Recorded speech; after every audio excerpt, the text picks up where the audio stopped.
Because of the efforts we have done, recently it showed that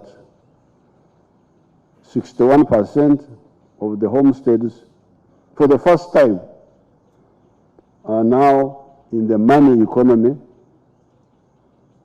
It is 39% who are still in the subsistence economy, producing for their home consumption. So that's really the main problem. And then it goes into that mentality of being laid back, not being business oriented, goes into the public service. The public service, we are not understanding the importance of business. But these are temporary problems because there are two good things which are happening. Number one, the population is growing. Remember, the population of Uganda at independence, 1962, was only 6.5 million. It is now 43 million. And it will be 100 million in the next 30 years. Now, with a bigger population, competition for economic space increases. You can no longer afford to be laid back because more people now need access to resources. And secondly, education.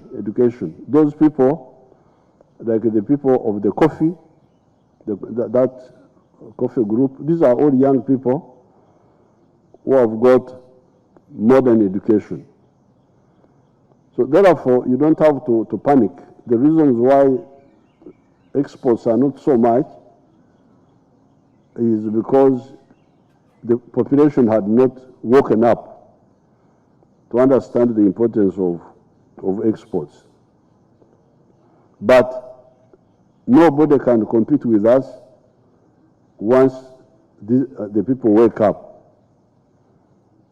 Why? Because we have got an ancient culture of production. It's not that people are not producing.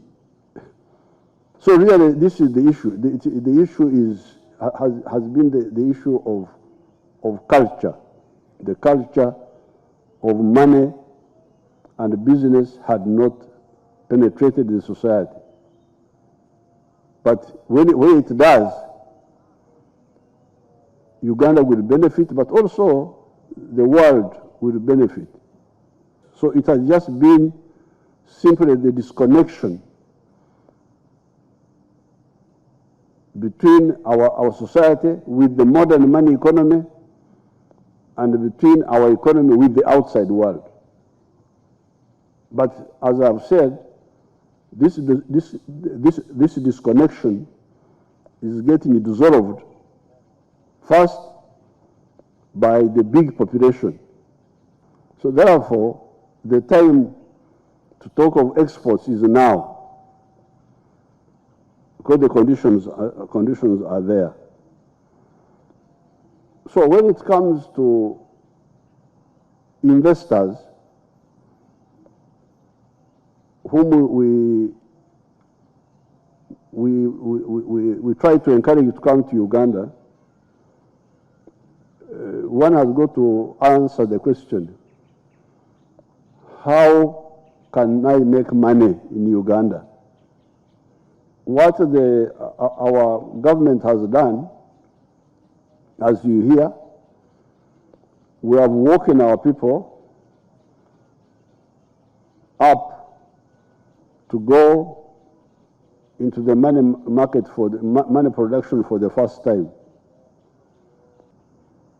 Coffee, I think we are now producing, somebody was telling me that we may have achieved 12 million bags of coffee production from 2 million bags. The battle there is to add value to the coffee by processing. I have given you the figure that the coffee business in the world is $460 billion, but the coffee producing countries in the world, Brazil, Colombia, Vietnam, Uganda, all of us, only share $26 billion out of the $460 billion.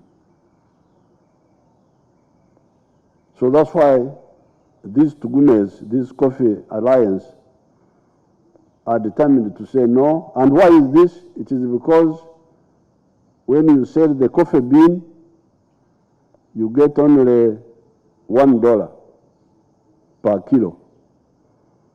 But when you process, you get as much as $50 per kilo of processed coffee. And that's why those people, the Coffee Association, are working on that, and that's why we are supporting them. So therefore, I want to report to the meeting that we are succeeding in moving our people into producing for the market, in addition to producing for home consumption. But much of our production is at the raw material level, and we need value addition. So if there are investors who can come in, that's the area they can come in. The products, milk, coffee, cotton. This shirt I'm putting on is made here. It's a very good quality shirt by Fine Spinners, one of the cotton people, of the textiles people. But we need more of those. Tea, tobacco, fruits. I'm very glad to hear Mr. Kamanzi talking of investing in the fruits. Beef, oil seeds. Oil seeds, we have got the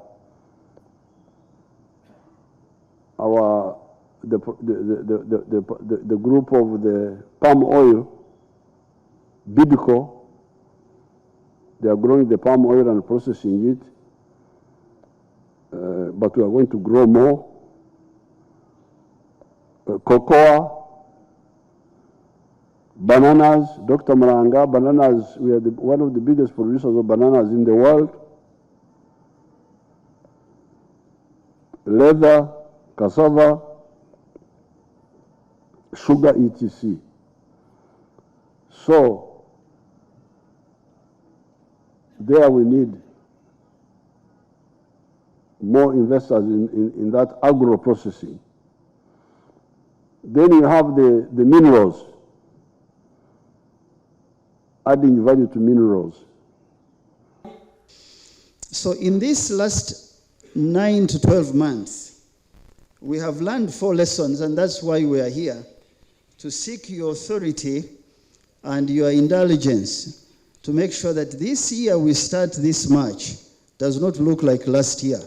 And therefore, we have learned that, 1, if we are not coordinated, if we don't coordinate, we don't have a body to whip our institutions to deliver these targets, where we run around, our trade reps will get us orders that we won't be able to fulfill them.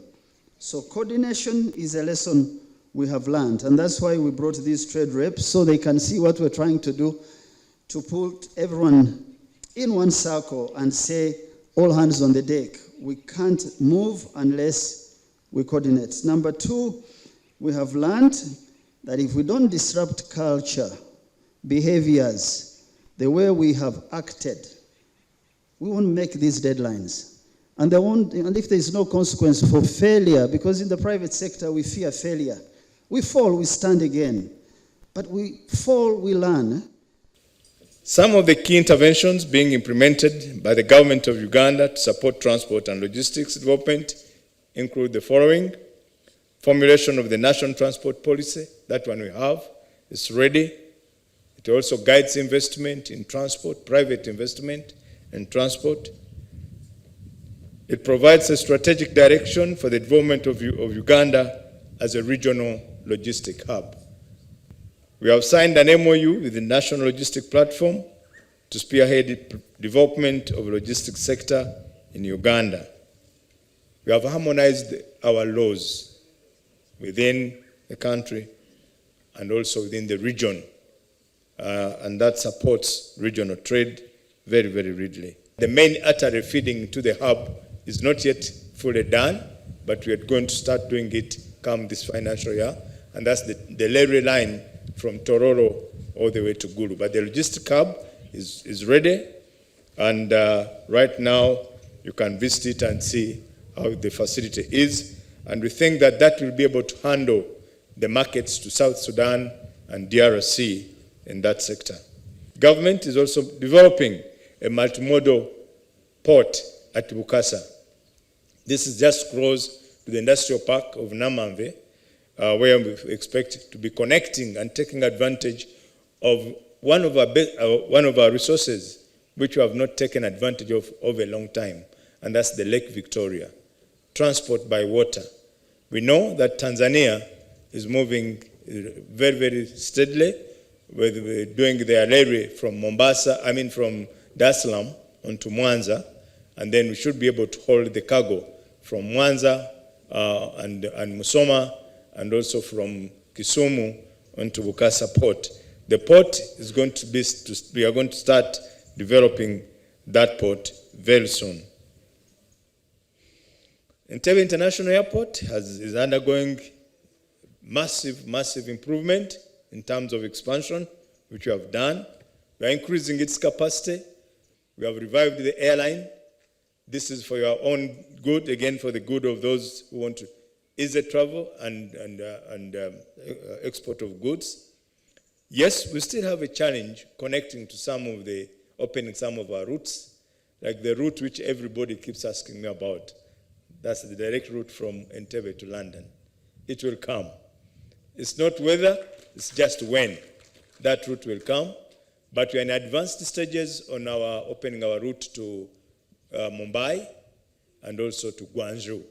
Very soon, we shall be having direct flights to those destinations. So the private sector should be able to take advantage of that so that you can be able to link with business people in those areas.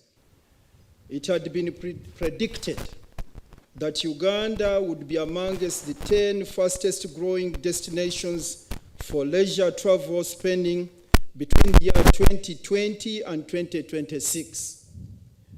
And the countries were identified and classified, with India standing out as number 1, Angola number 2, and your Uganda number 3.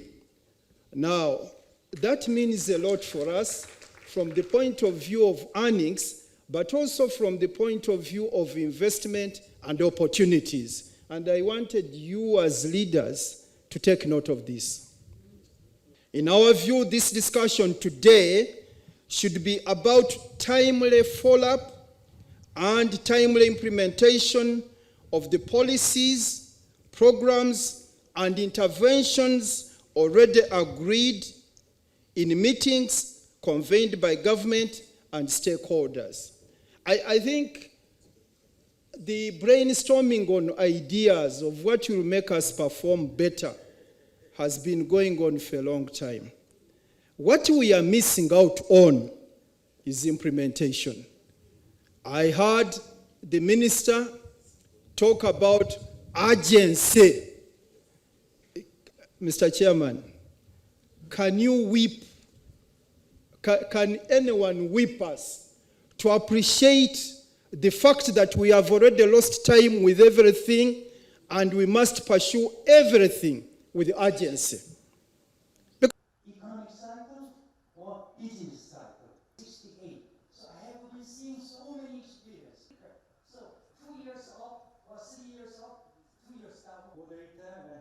spend about 45 minutes and then Mombasa through to Naivasha onto the meter gauge. Come out in the New York Times, it has come out. Mr. Chairman, that is where we need the investment. There, enjoying the experience, there are plans for work to the country. And tourism is just one of those. But the fact of the matter that it deserves. Similarly, briefly introduce about Korea and then show us in Korea over the last 60 years. I read, we have 51. So more or less half a size of France. Is there anybody who's from France? Of GDP shared by the agricultural sector. We have a German nationality here. GDP growth rate has been very slow in more than 1,700 years of a kingdom, sometimes for 36 years. And even we had a war, a lot of new policies. And then 2008, I don't want to go in detail, but you just look at it.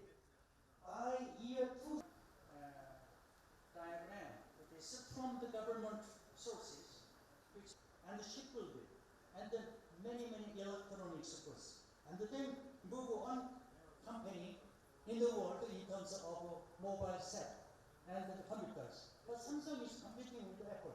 We are having export promotion with that kind of a good production system and the government supported. It was step.